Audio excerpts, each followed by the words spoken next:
Trail runners, what's an electrolyte? When do you take them? What about salt? When do you take salt? When do you take water? Why am I sweating so much? We're going to talk about all that and more with nutrition expert Eve Pearson of NutriWorksInc.com. So stick around. Eve, I'm so excited to have you here because we've got this challenging question as runners, electrolytes. Let's start there. What are electrolytes?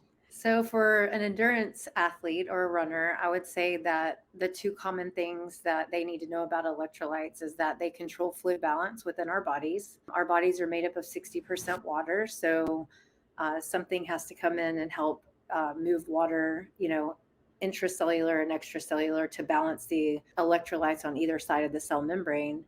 And then the other thing it's really important for is muscle contraction for athletes. So those are two pretty important things when it comes to running. Sounds like a big deal. Yeah, just a little bit. And what is it? Because I think I've heard it's part sodium, part several elements of an electrolyte. There's several electrolytes and several of them don't get mentioned very often. So sodium and potassium, magnesium, calcium, phosphate, and chloride are going to be the electrolytes. And generally, when we're talking about them as a whole, we're specifically talking about the first four. So sodium and potassium, magnesium, and calcium. Generally, in the American diet, chloride and phosphate are not going to be common issues. I think they just don't get talked about a lot, but they're all part of fluid balance. So help us understand, because we hear you need to have electrolytes, but you also need to drink water. How do we know as runners how much to take of each? Really, as a runner, we look at our sweat rate, right? This is really what this has to do with. So on a daily basis, we need our electrolytes to be working for us for fluid balance and muscle contraction when we're training and everything. But we're trying to replace electrolytes and get them in our diets or in fluid. Just remember that all we're losing in our sweat is sodium. And women actually lose a little bit of calcium in their sweat.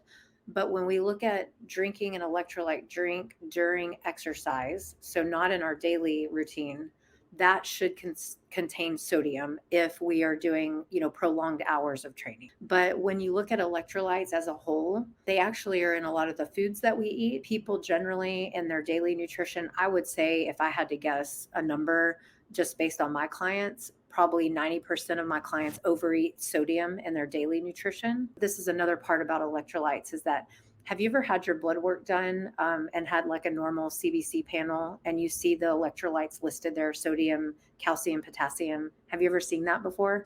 I have, yep. Okay. So one of the things I think people are confused about is when those come out okay in their blood panel, they look at that and think, "Oh, I'm doing a great job with my electrolytes because they're in balance." But our bodies tightly regulate the electrolytes and our kidneys work very hard. They either conserve or excrete them depending on how much we have or how much we've consumed or how much water we've had. And as a matter of fact, if say you're low in calcium in your diet and your kidneys are trying to keep your serum blood calcium levels level for those tests that come out, then your body's going to leach calcium from the bones in your body to make sure that you have enough calcium to do the other jobs that it needs to do. So it's kind of a misleading thing when we look at that blood work and we see those and we think, "Oh, I'm fine. My electrolytes are fine." But they're fine because your kidneys are functioning, right? Got it. Not because you're necessarily like eating the right amounts of electrolytes in your diet. So anyway, all of that to answer your question to say that in our daily nutrition, we really need to be focused on getting the other electrolytes besides sodium. If you look at, say, potassium, it's in all the fruits and vegetables, which I think we're all severely lacking in, right? And then when you look at calcium and magnesium, it's, usually thought of as, nuts and seeds and greens. And then calcium, of course, is in cow's milk or dairy, like yogurts and things like that.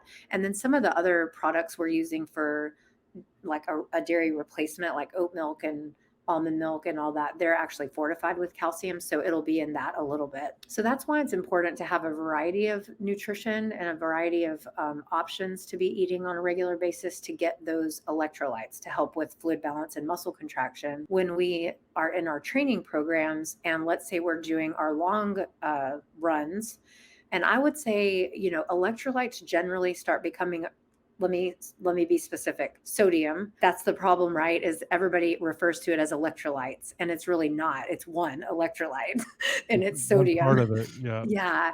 And so, and now, there's all these drinks on the market with blanket electrolytes in them for people to drink on a daily basis, whether it's Noon or You Can Hydrate or Liquid IV or the new one, Elementi, or Element, whichever you call it. I've heard both. Yeah. I mean, they're loaded with sodium, but that's not what we need in our daily nutrition. That's what we need during exercise to replace the sodium losses that we're losing in sweat. So we should be eating a good balanced diet to give us all the electrolytes. And then during runs, we're going to be losing more sodium.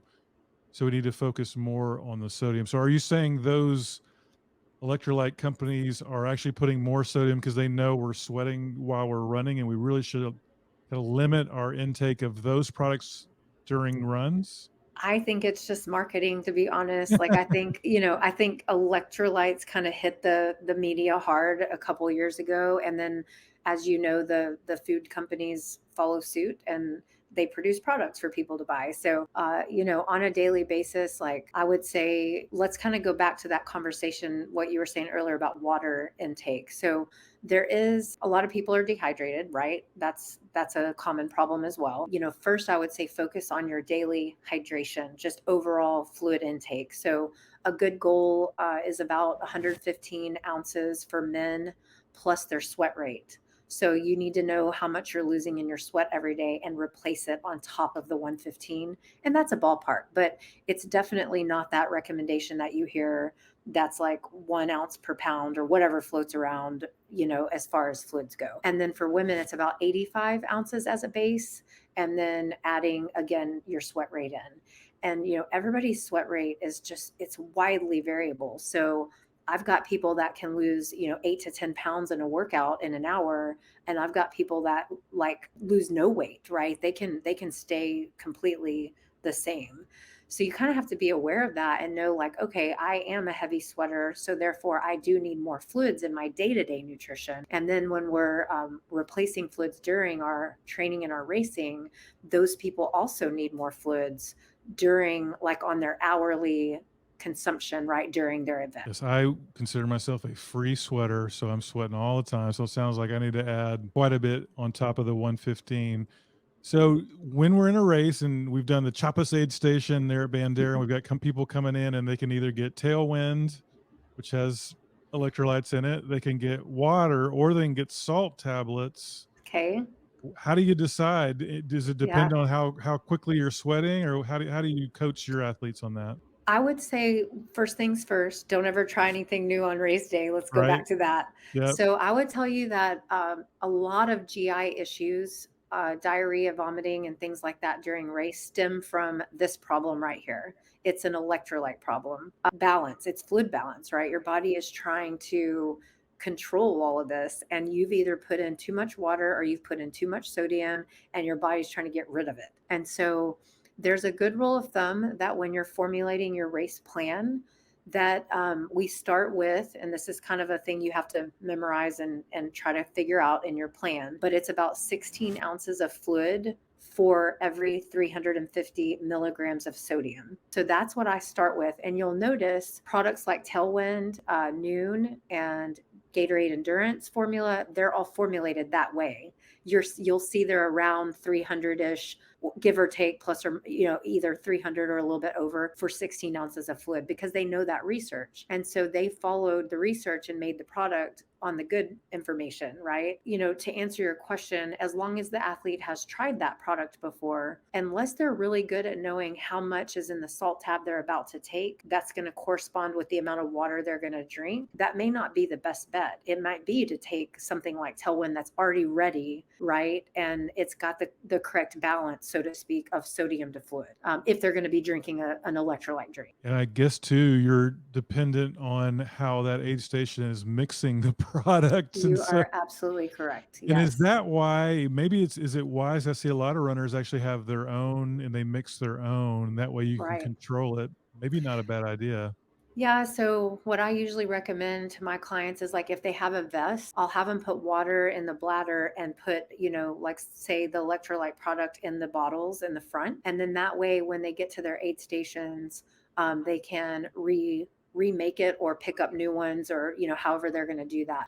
But remember too, and especially in a trail race like Bandera, you're going to have also sodium from the food products that are on the table. So chips and Pringles and salty foods that we crave during these events, they're also going to provide some of that sodium, but it's not as much as you think. Like chips taste really salty, but they really don't have a ton of sodium in them, especially in the amount that we're going to eat at an aid station, right? It's relatively small, like maybe 40 milligrams of sodium, and like I said, you need 350 per 16 ounces. So let's just say like I'm the lucky person that loses 1 pound per hour, like my sweat rate. Well, okay, I'm going to try to drink back 1 pound per hour in my ultra run that I'm doing. And I'm going to try to get 350 milligrams of sodium. That's the easiest way I can explain it. But if you sweat 2 pounds per hour, then you do the math. You got to have 32 ounces of water plus 700 milligrams of sodium, right, in the plan. So it sounds like if the aid station mixed the Tailwind or whatever product correctly, that should be the right balance for you. It So should. unless you're maybe a little more what's the word, type A, and you want to mix your own, that might be the Right. right route. But you probably don't need to supplement salt tablets because you've got the right ratio. You've got a little bit of salt with your food. The salt tablets may be unnecessary.